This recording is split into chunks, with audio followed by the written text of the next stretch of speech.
Pemirsa, sebagai upaya melestarikan seni bela diri tradisional, digelar kejuaraan nasional 1 Selek Harimau Minangkabau Indonesia di Atrium PTC Mall Palembang. Selain menjadi ajang kompetisi, kejuaraan ini juga bertujuan menanamkan kecintaan generasi muda terhadap budaya warisan leluhur. Umum Selek Harimau Minangkabau Indonesia. Bapak Ibu sekalian, perhatikan.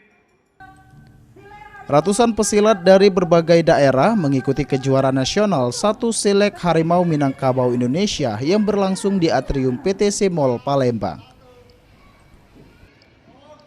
Guru Besar Selek Harimau Minangkabau Indonesia, Edwel Datuk Rajo Gambo Alam mengatakan, kejuaraan ini digelar sebagai bentuk pelestarian warisan budaya tak benda Indonesia. Menurutnya, melalui kompetisi ini generasi muda diharapkan tidak hanya menguasai teknik bela diri, tetapi juga menjiwai nilai-nilai seni, budaya, serta karakter luhur yang diwariskan para leluhur. Jadi harapan ke depan untuk acara kita ini, Pak? Harapan saya ke depan yaitu sebagai bibit dari bawah, dari akar rumput, supaya anak-anak bangsa ini mulai dari kecil dia akan menjiwai bagaimana dia mempunyai budaya, bagaimana dia mempunyai seni yang harus mereka warisi, yang harus mereka kembangkan.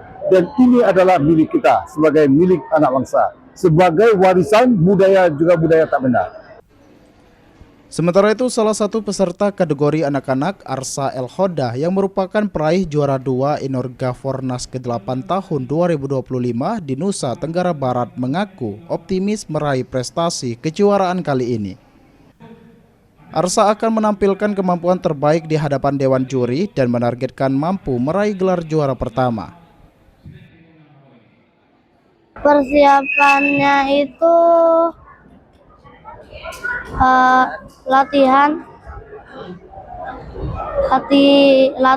pakai karambi. Semoga hari ini aku menang juara 1. Selain menjadi ajang kompetisi, kegiatan ini juga menjadi sarana pembinaan bagi pesilat muda agar terus mencintai dan melestarikan budaya Indonesia di tengah perkembangan zaman. Suryadi, PAL TV.